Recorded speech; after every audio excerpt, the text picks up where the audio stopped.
안녕하세요. 책쓰기 코치 조경혜입니다. 요즘 많은 사람들이 책을 쓰고 있습니다.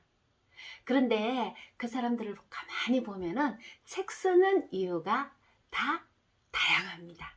그래서 제가 이 책 쓰는 이유들을 한번 모아봤습니다. 모아봤더니 굉장히 많은 이유들이 다양하게 분포가 되어 있어요. 그래서 저는 이 많은 이유들 중에 제가 7가지로 간추려 봤습니다. 그 첫 번째로는 내 흔적을 남기고 싶다는 말씀들을 많이 하셨습니다. 내 흔적을 남기고 싶다고 말씀하시는 분들 중에는 아무래도 연세가 지긋하신 분들이 많았습니다. 물론 지금까지 살아온 그러한 경험들을 되돌아보면서 자신의 발자취를 남기고 싶다는 거겠죠. 그 흔적을 남겨서 자기 자식들이나 또 자손 대대로 물려주고 싶은 마음이었을 것입니다. 자, 그럼 두 번째로는 퍼스널 브랜딩을 하고 싶다는 겁니다.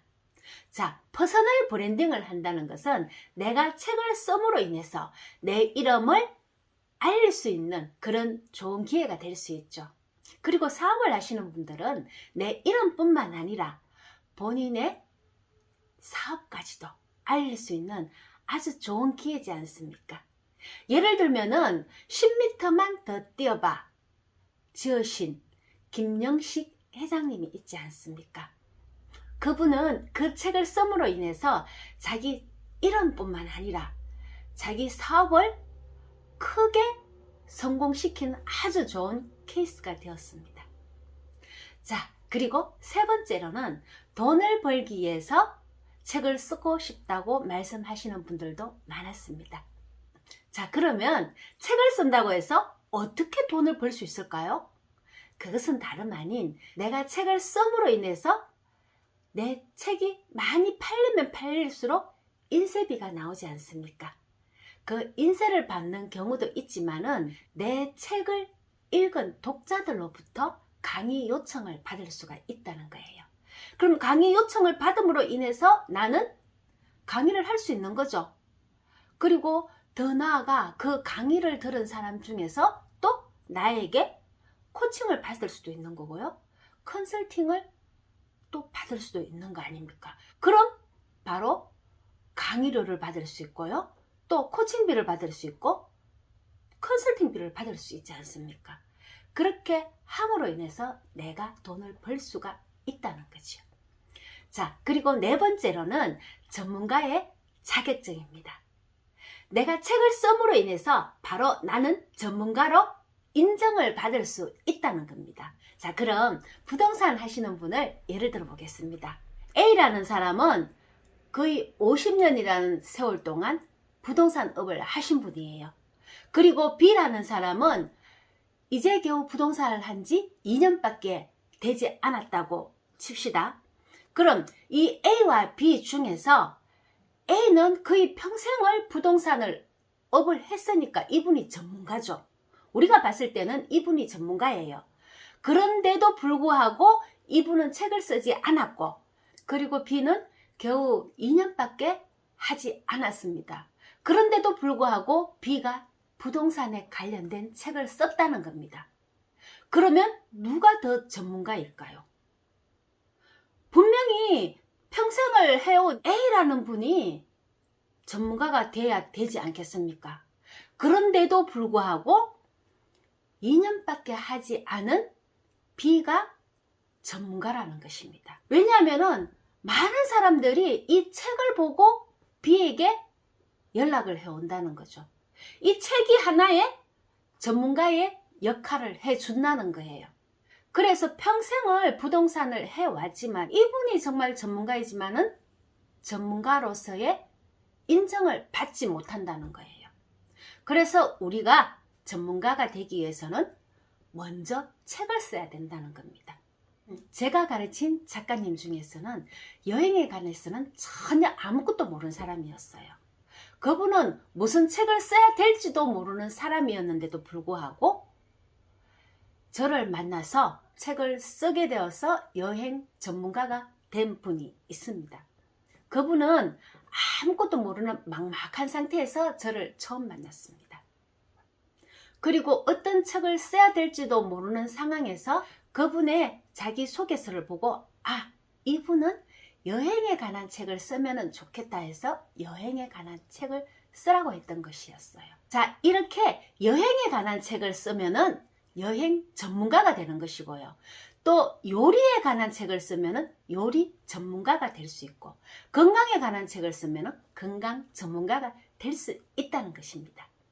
5번째는요, 미래가 달라집니다. 내가 책을 쓰면은 미래가 달라진다는 것이죠. 자, 내가 책을 쓰는데 어떻게 미래가 달라질까요? 바로 내가 책을 씀으로 인해서 작가가 되잖아요. 그리고 내가 작가가 됨으로 인해서 내 책을 보고 사람들이 강연 요청 들어올 수 있겠죠.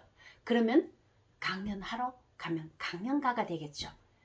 또 강연을 하다 보면은 조금 전에도 말씀드렸다시피 코칭을 하게 되면은 코치가 되고, 그 다음 컨설팅을 하게 되면은 컨설턴트가 된다는 겁니다.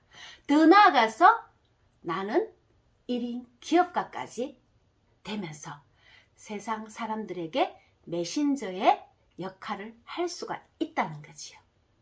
자, 그 다음 6번째로는 사회에 공헌을 한다는 것입니다. 내가 책을 씀으로 인해서 내 책을 보고 강연 요청도 하고요. 그리고 코칭도 받을 수 있잖아요. 뭐 그렇게 함으로 인해서 그분들이 또 책을 쓰고 강의하고 또 코칭할 수 있겠죠. 또 그런 분들을 통해서 또 다른 사람이 또 책을 쓰고 강의하고 또 코칭을 할 수 있는 거죠. 이렇게 연결되는 이것이야말로 바로 사회에 공헌하는 것입니다. 마지막으로 7번째는 이제 1인 1책 시대가 도래했다는 겁니다. 자, 여러분 한번 보세요. 불과 몇 년 전까지만 하더라도 이렇게 많이 책을 쓰지는 않았습니다. 그런데 가만히 한번 보세요. 여러분 주위에 한번 살펴보시면은 여러분 주위에도 책을 썼다는 사람이 더러더러 나오지 않습니까?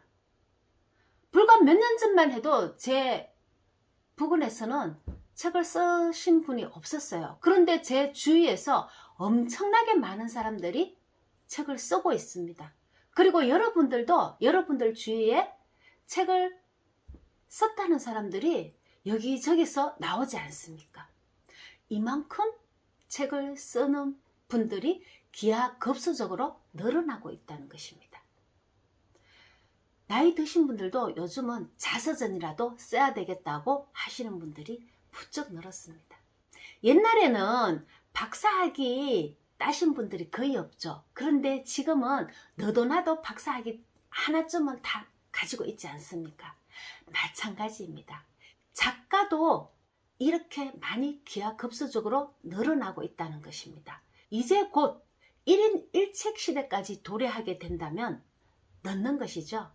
그래서 아직까지는 1인 1책 시대가 아니니 지금이라도 빨리 내가 책을 쓴다면 다른 사람보다 앞질러 갈 수 있다는 것입니다.